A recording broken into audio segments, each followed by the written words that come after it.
So I'm a little bit unhappy. I thought that there was an alarm that was going to go off to tell me when there was 2 minutes left before we started lecture on my headphones here. And apparently, I'm an idiot. See when the alarm says it's going to go off. Oh, yeah. I set the timer for 15 minutes, but I never started it. That makes a lot of sense. You guys can hear me okay? Yep. Perfect. Give me another 25 seconds and we'll get going.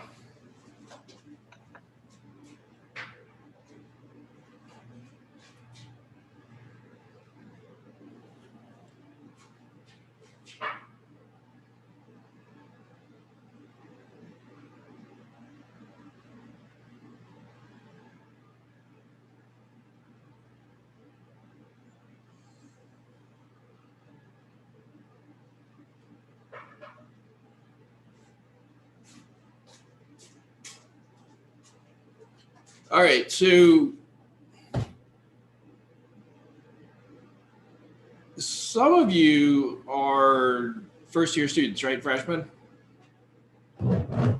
Yep. Yeah. Raise your hand in the participant thing if you have never been in a class in a classroom at WPI. I don't see any hands. Does that mean everybody's at least had one class that was like in person? Yeah. It just dawned on me that there are probably WPI students who almost 3/4 of the way through their freshman year have never actually been in a classroom at WPI. Wow, that's weird. That's not what we're here to talk about. Thank you for your patience. It would have been really sad to let my coffee get cold in visual sight of me while I was teaching lecture, so I went to go get my coffee cup. So today, service roughness, feed speed, and depth of cut.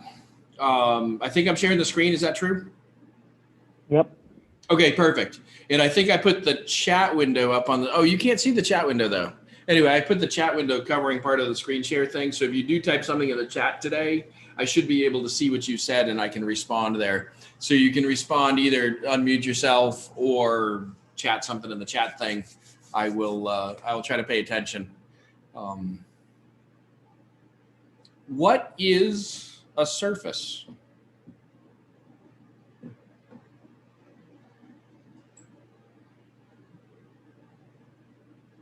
Actually, everybody, type in the chat a one-sentence answer to what is a surface.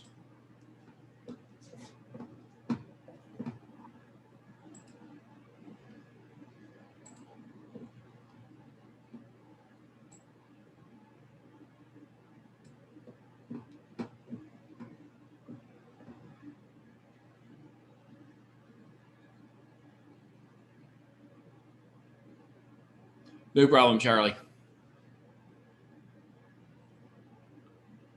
All right, so I've got a surface is the outermost material of an object. It's a plane. It's the outside face of a part, a face of a part, a face of stock material that an operation can take place on, a face of a part, the outside exposed face of a part, a plane on the outside of an object, the face of an object, the outer layer of a part. The surface is part of the stock after the tool is done machining, a face on the object, the area outermost of the piece, a face of the material, a face of a part outside, a thin layer of material made up of the outside part of an object.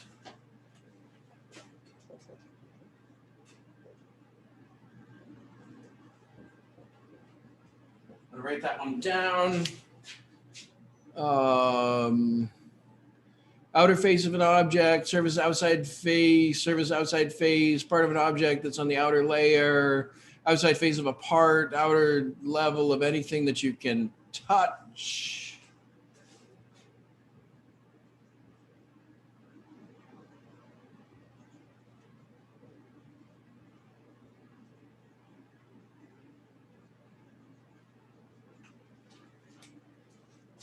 Sorry about that. Let's see. Outermost face of a part, outer layer of an object, face of a piece.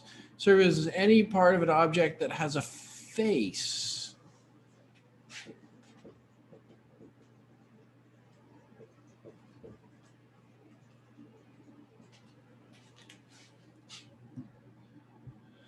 Outside of an object, something coming in contact with air.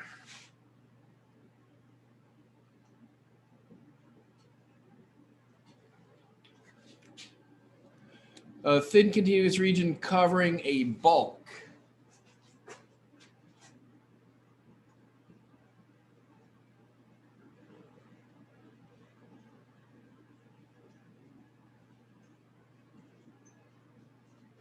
Hey, I have a question now. You can raise your hand in the participants thing. As you saw which ones I was writing down, did anybody change the answer they were about to type?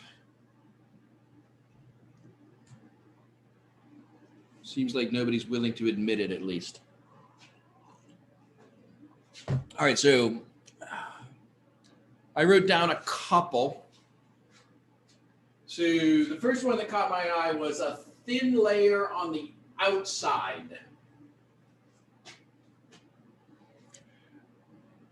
I would ask the question, I wish this would be so much more fun to do in a classroom. So I would ask the question, do your intestines have surfaces? And are they on the inside or on the outside? So I like the idea of the thin layer.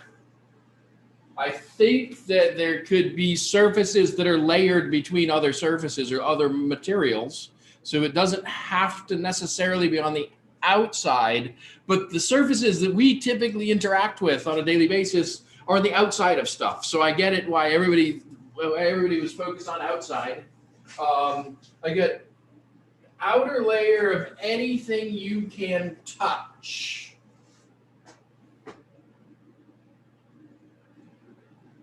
I like that one. Again, it's focused on the outside, and there are definitely internal surfaces that can happen. But does the sun have a surface?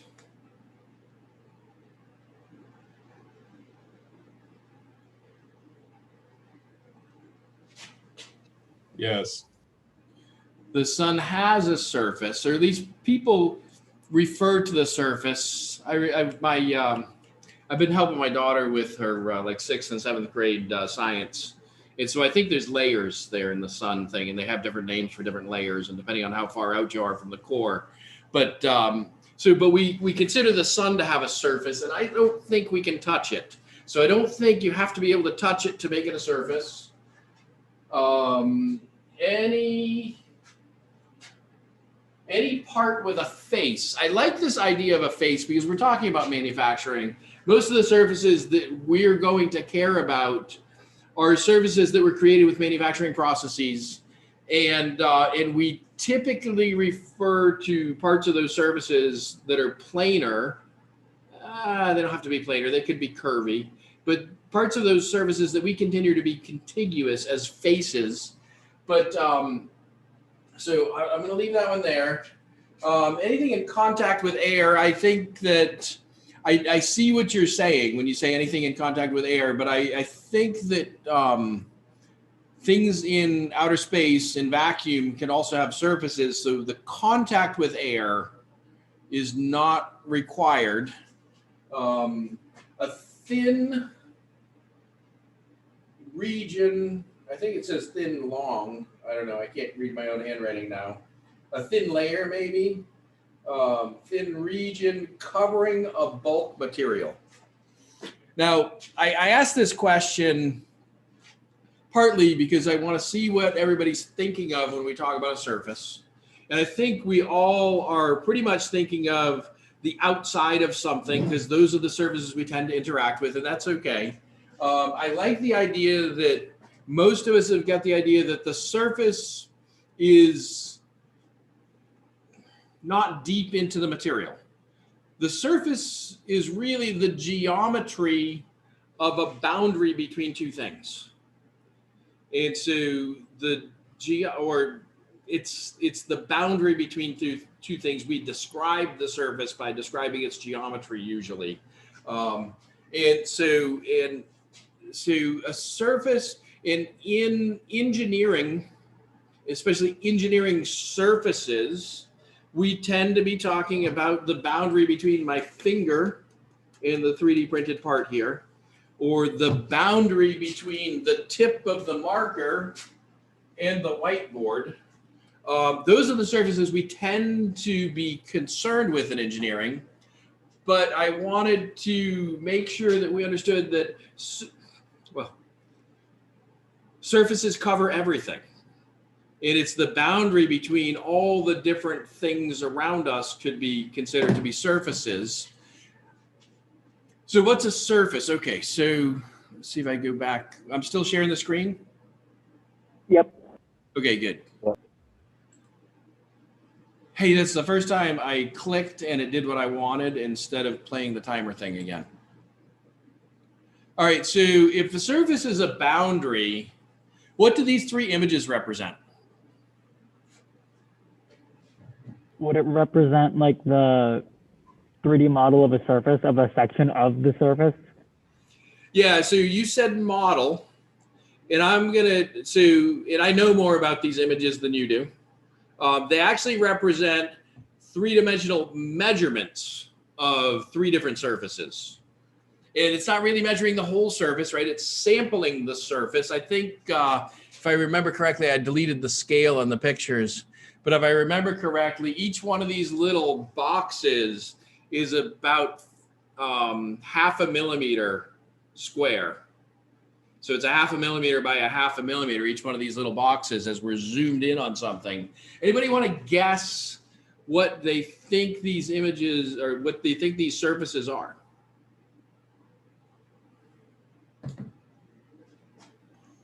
Surface of plastics? So somebody said plastics. What else might it be? You can type it in the chat too. I was going to say the first one looks kind of like paint. Say it again. Something painted. The first one looks like something painted. Okay. Anybody else? Maybe wood. Could be wood. Anybody else? The bottom one looks like a rock of some sort. The bottom one looks like rock of some sort. Okay. Somebody in the chat said the result of machining metals, and you would think it might be the result of machining metals as we're talking about it in this class. Surface of a milled part. It is very similar to the surface of a milled part, actually. So these are surfaces taken from replicas of fossilized teeth from hominids, so from our ancient ancestors. What we learned from looking at these surfaces is the one that's up in the top left, the top one, that animal, hominid ancestor of ours probably ate mostly grass because of the scratches that are all lined up with each other. The one that's on the bottom probably ate mostly nuts and things because of all the little pits and divots. And that happens when you bite the shell on a nut and it sort of explodes a little bit. The energy gets released, it makes a little pit in your teeth. And the one in the middle probably had a mixture of grass and nuts. And so, surfaces cover everything. In this particular study, what we did is we were trying to understand the diet of our ancestors based on the features that the features left on their teeth after they were chewing stuff. So we can look at surfaces to understand their behavior. Now, what's this little squiggly line represent? The thing that we were talking about yesterday with the lathe. Yeah. Yeah, so in fact, it was supposed to look like the thing we were talking about yesterday with the lathe. And so what that little squiggly line on the slide represents here is, so on the left, we've got measurements of surfaces. On the right, we have a model, an idealized model of a surface. And so why would we want to model a surface? And why would we want to measure a surface?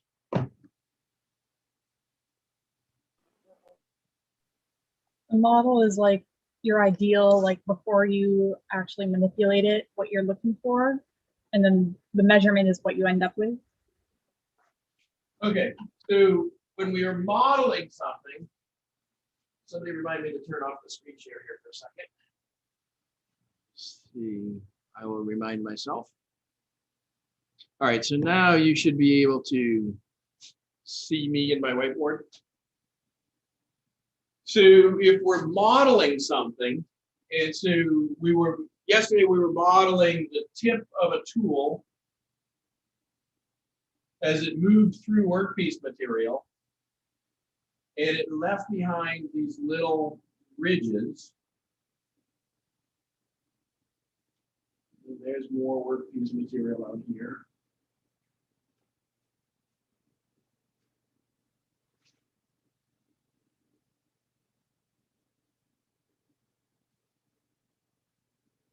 Right, so we made a model of that so that we could try to predict what this distance would be, so the height of each one of those little ridges, and the spacing between those ridges we know is the feed rate in distance per revolution of the tool going across, and the radius here is the radius of the tip of the tool as it's going across the workpiece.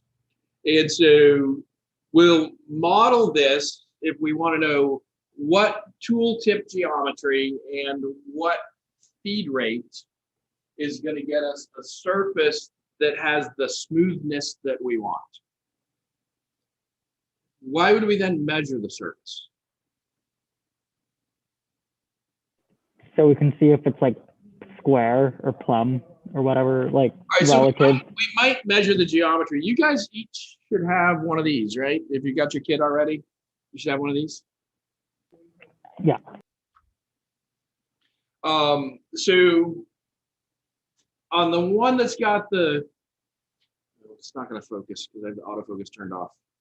The one that's got the biggest ridges. Could you count how many ridges there are? Anybody do that?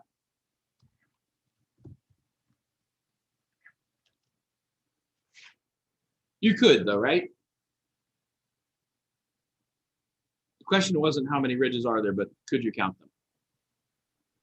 It'd be annoying, but yeah. You could count them, right? And if you counted them and then you measured the length of that region of the part, could you tell me what the feed rate was? Yes.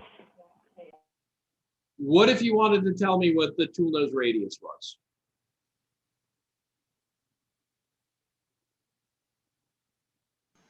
You'd probably need the calipers to measure that.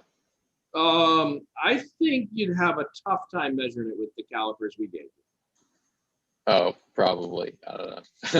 But if you're a new scientist, you've discovered this phenomenon that the feed rate correlates with the number of bumps there. And you want to know, well, what's the height of each of those bumps? Or you want to know something about the tool that made those bumps. If you had to design an experiment, what would you do?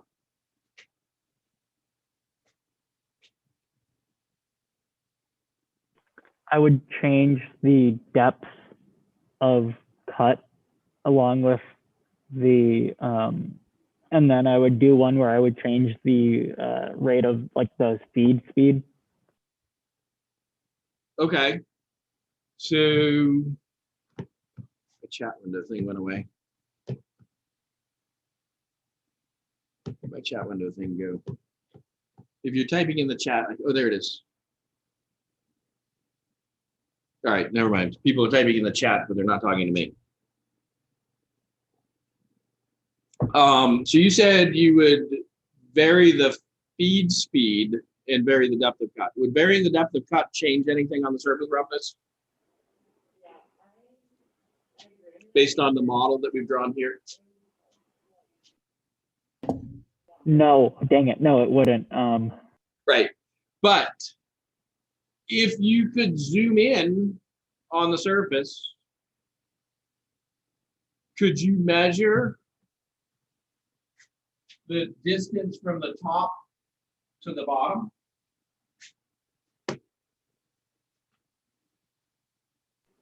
Yes. Right, so how much you zoom in?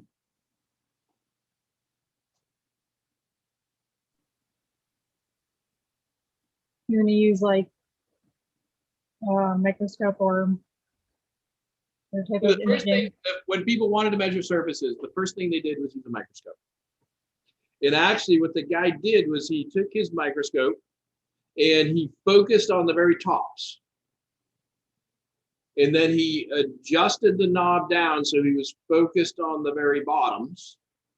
And he had a calibrated adjustment on the height of the microscope, right? You guys have used a microscope and you focus it by moving one lens up and down relative to the sample or relative to the other lenses, right? So he focused on the tops, and then he went down, he focused on the bottoms, and what he could measure was this RT value, this maximum peak to valley distance on a surface. Now, on a turn surface like this, that's going to be very regular. On a chaotic surface like that tooth surface in the slide, it's going to be not regular. So that method, then you've got to focus at a bunch of different layers, and you've got to then see how much of the surface is in focus at each of these different layers. That sounds like a pain, huh? Yeah, you could get the one dial thingy with the where when you move you put it on something that moves and like you run a plane across the bottom thing and it like the dial changes. I'm blanking on the name of the tool, but like a dial indicator, and you could cross the surface. And you could put a really fine point on that dial indicator and run it across the surface. And so the first people to look at these surfaces, they use microscopes, and they did that multifocal thing. And then they had to, this was before digital cameras on microscopes. So they would get a focal plane and they would sketch out on a piece of paper what it was they saw. They'd get to another focal plane, sketch out what they saw, and then they could compare all of those things. Thank you, 1980s and digital computers, because then we could get image processing to be able to go through and do all that for us, so we could build special microscopes, and then we got better at limiting the focal plane so we could have more points on there. And it was actually a microscope like that that captured the tooth images. They're not really tooth images, they're measurements of tooth replicas, but you get it, that were on that other side. So it was a microscope like that. But you could imagine, well, one of those microscopes costs anywhere between $100,000 and I'd say $300,000. So you could imagine if you're in your manufacturing facility, you don't necessarily want to have one of those right next to the guy with the wrench that's tightening the bolts on the oily thing. So how else could you measure a surface? You can use laser measurements. Say again? You can take laser measurements. So you could use a laser. Also expensive though. At Austin Powers moment. $1 trillion. So you could use a laser. And so there's different ways that we use a laser. But one of the ways we use a laser is we have a laser that points down at the surface. And there's a sensor off to an angle. Based on the amount of light that gets reflected back, it can calculate how far away that surface is. And then you scan that laser across the surface, and you record the points digitally for each point as it samples across the surface. And when you do that, you'll get a map or a line that looks something like this.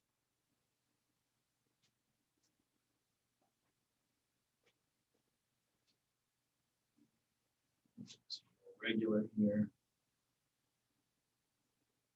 So you'll get an output that looks like that, but it's not really an analog line like I drew on the board here, right? It's really digitized because it's sampling as it moves across.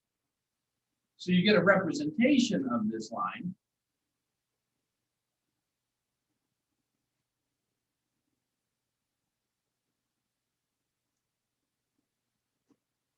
As you get a digital pen that only marks like a roller or something, it doesn't mark all the way across. Right, so we've sampled this as we went across, and we get a representation of our little line there. We didn't have lasers in the 1930s, but we did start making mass surface finish measurements very rapidly with electronics in the 1930s. So if you didn't have a laser, what could you do? Oh, if you wanted to have a three-dimensional image, you just move the laser over and do it again, move the laser over, do it again, move the laser over, do it again, to make a three-dimensional map of the surface when you do this. What would I do if I didn't have a laser? Because we hadn't invented that technology yet. Lasers are kind of like use lasers to read CDs. In fact, this is what they're reading off CDs. There's little height variations. If I didn't have a laser, what could I do? What do we do? Could you use sound? I couldn't hear you. Could you use sound? Oh, actually, people do use sound, but that came way afterwards. You also use capacitance, and you can estimate the roughness with capacitance sensor. But what if I did, I think it was Sam that wanted to take an indicator and drag it across the surface. What if I got a record player needle? You guys know what records are?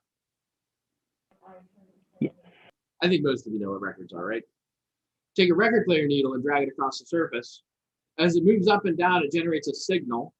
If it was dragging across a record, that signal would usually be music.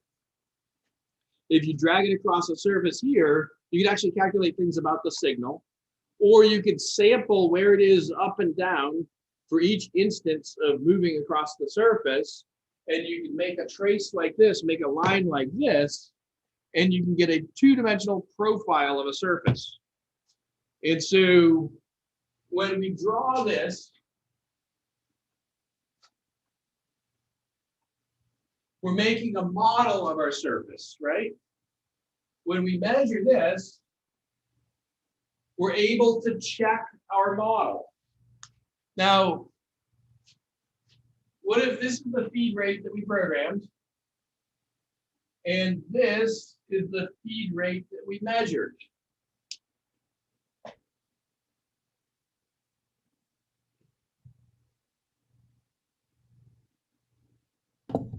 It's not acting the way you wanted it to?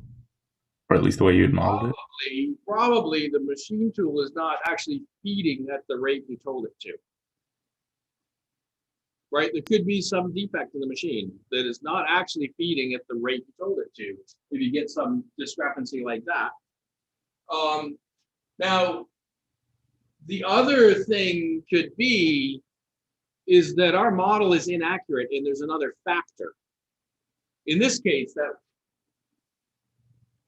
this model has been tested many times. So we model stuff to predict behavior.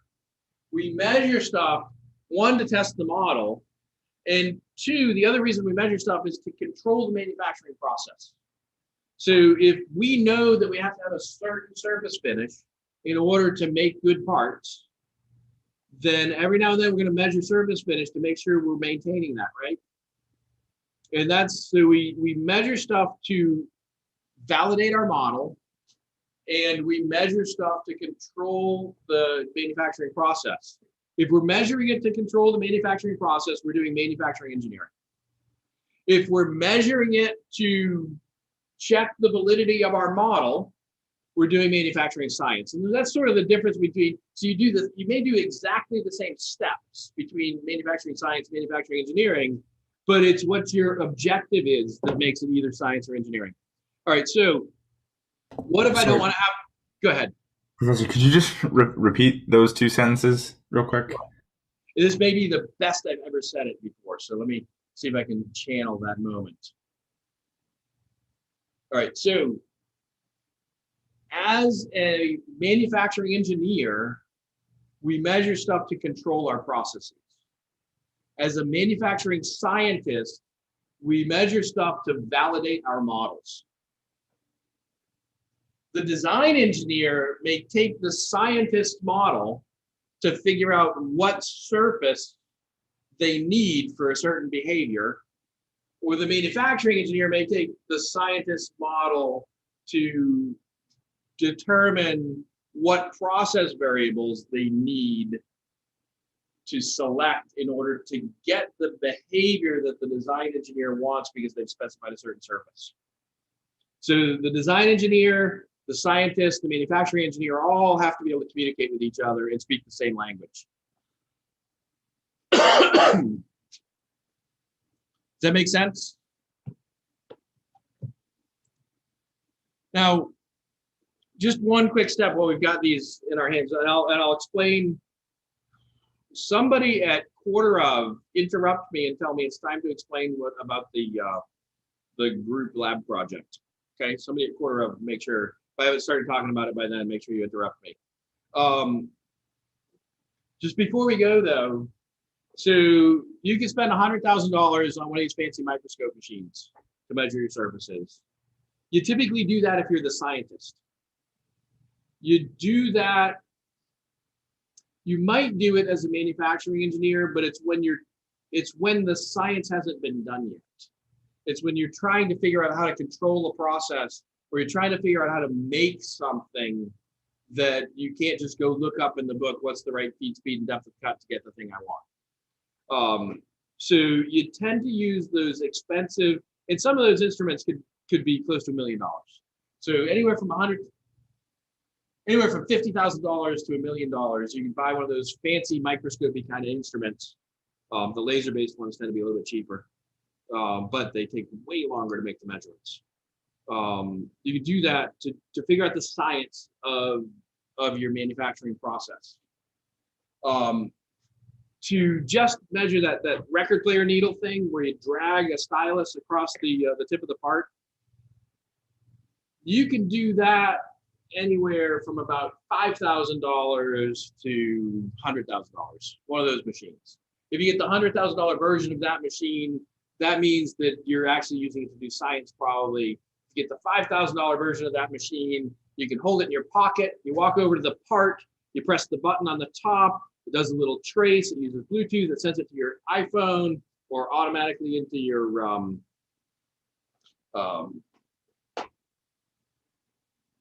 Spreadsheet. management. So yeah, spreadsheet. There's a special term for spreadsheets that we use in manufacturing, and the word just is at the tip of my tongue. But we'll have a lecture about that later in the class, so I'll figure out the word by that. You could do that.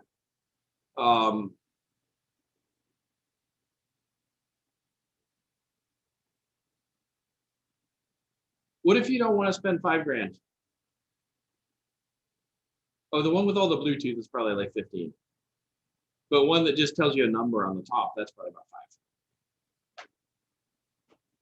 But what if you didn't want to spend that $5,000 to control your process?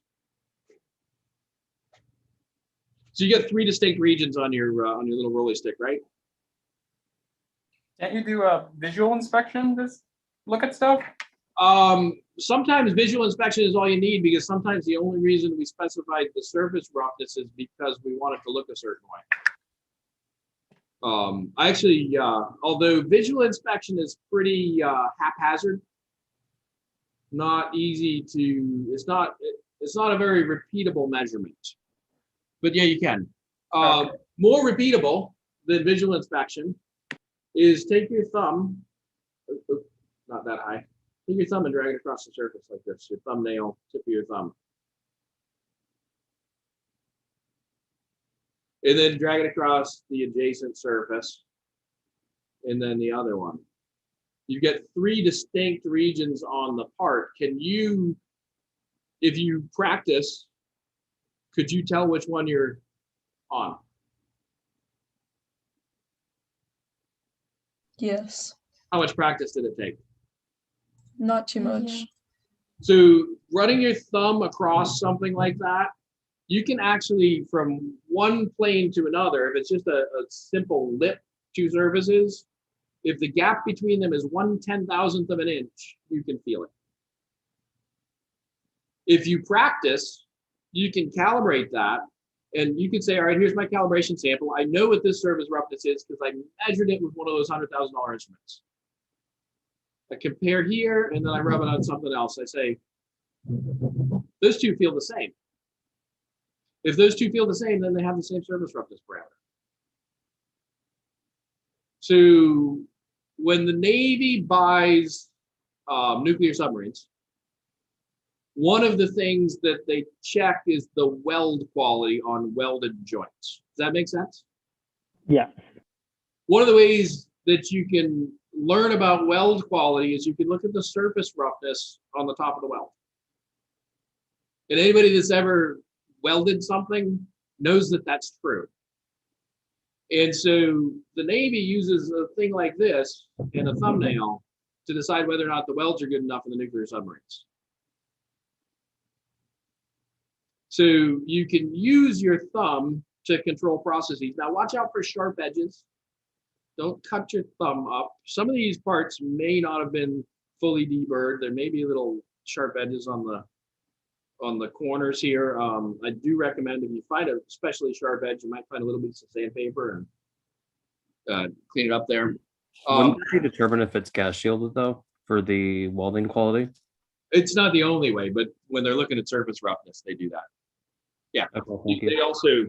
They also, well, I mean, you have certified welders. They go through testing. They do destructive and non-destructive tests of welds, and they X-ray the welds, all kinds of stuff. But if they're just looking at the roughness part of it, they use the thumbnail scale. They calibrate it slightly better than one of these aluminum rolly sticks, though. But you can certainly use that to control your manufacturing process if the tolerance on your surface roughness parameter is big enough, right? Even visual inspection will tell you when they're off. Like, all right, quick side story before we move on to the next one. You can use visual inspection. Often you specify surface roughness simply because of the way it makes something look.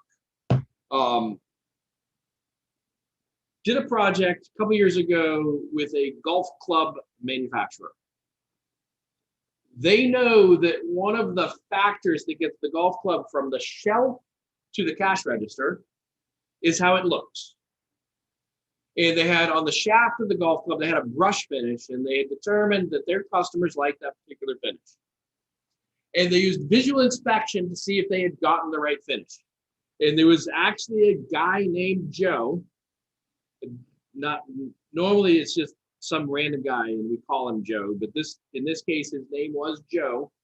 And one of his jobs was at the end of the production line where they made those shafts was to look at the shaft and say, yep, this is a good one, and put it in the pile to move on. Or look at the shaft and say, nope, this one's no good, and throw it away. We replaced Joe with a laser because they statistically found that they had a higher failure rate every day after the Red Sox lost. When Joe That's a good one. So visual inspection does work, but it doesn't always work. All right, so what's next? I'm going to go back to the screen share for a second, if I can find the button.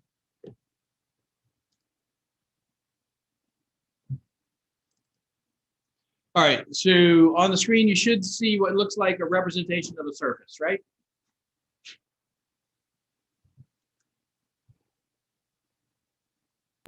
Yeah, we can see it. And what we should know that even machine surfaces, surfaces that we tried to make on purpose, almost always exhibit some sort of chaos in the geometry. So the shape is never exactly what we expect. When I drew it on the board here, I drew a bunch of ups and downs inside the little ridges. Things, different size material grains, coming out, vibrations in the system that made the surface, all different changes in the amount of lubricant or coolant that gets between the tool and the cutting surface, or the surface to be cut. All those kind of things can cause this chaos in the geometry. When we're measuring surfaces, often as manufacturing engineers, we care about the creation, the process variables that made the surface. As the designer, we're often mostly are worried about how is the surface going to interact with other surfaces. So if there's a surface roughness specification, it's either visual or because that surface is going to interact with another surface, and you've got to understand that. So this science of surface metrology is the understanding of how to measure surfaces, how to correlate them with the creation of the surface, how to correlate them with the finished properties of the surface. And surface scientists, surface engineers who are doing science over the years have come up with, well, I don't know, thousands, maybe millions of different ways to characterize a surface based on what they've measured, what they've intuited by looking at it, and things like that. About 150 of those ways have been written down in standards. And so there's standard parameters that you can use to quantify a surface.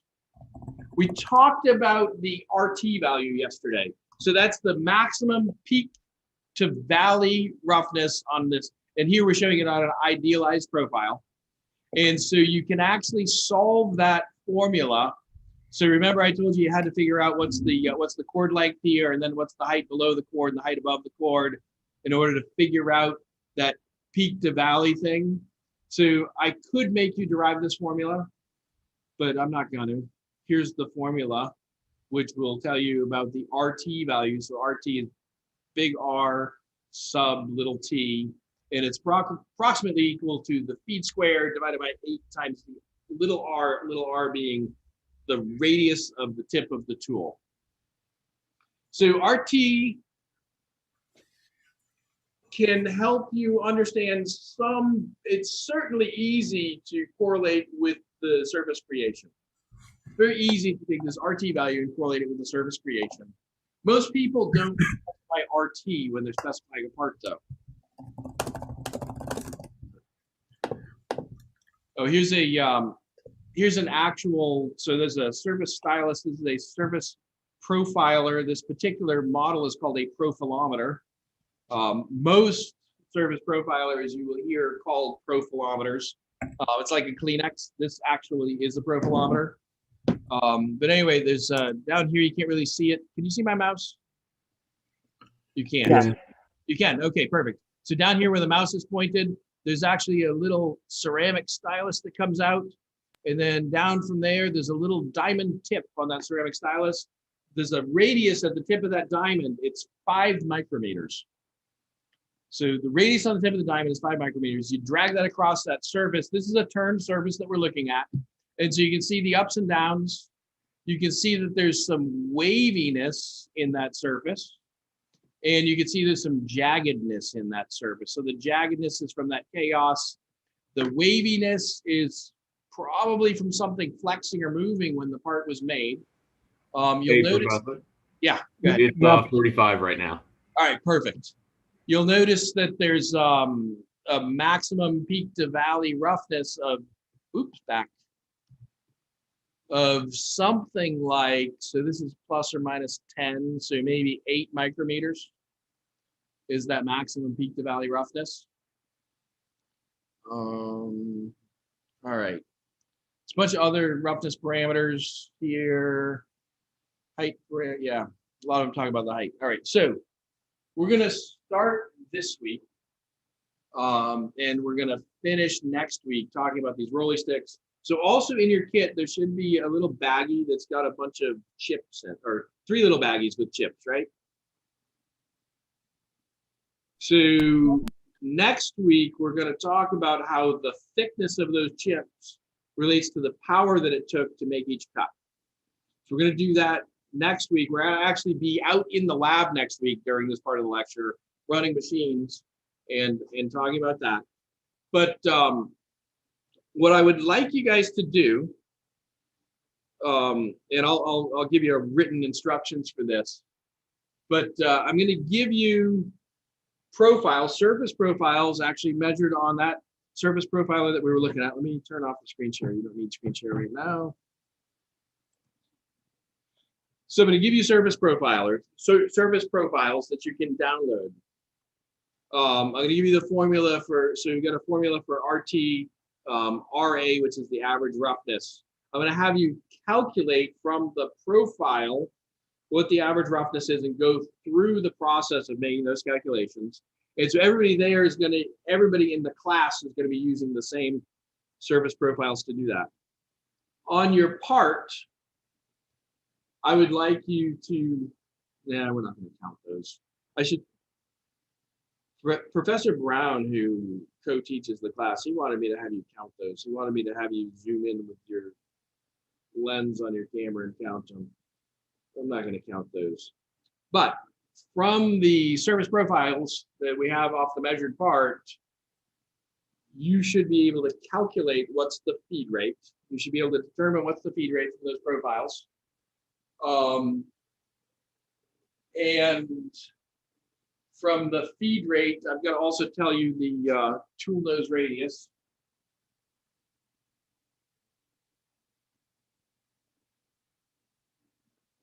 I'm making notes on the other whiteboard about the things I have to give you. I have to give you tool nose radius. If I give you tool nose radius, you should be able to figure out what's the feed rate based on those from the profiles. And then we're going to write up a little lab report that either validates or invalidates this model. So our theory is we're going to have this. In practice, we get something that looks like this. And I'm going to have you do that math to examine whether or not we validate that model with our 3 different feed rates. That'll be due a couple weeks from now, 3 weeks from now, probably, right? What week is it now? We're currently on week 3, I think. Week 3. So week 4, so that'll be due this time, week 5.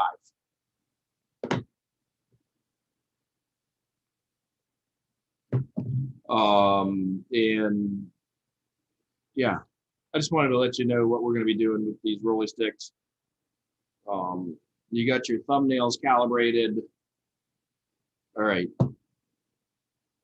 I am good for today. Tomorrow, we're going to be back on Zoom. What about the group project?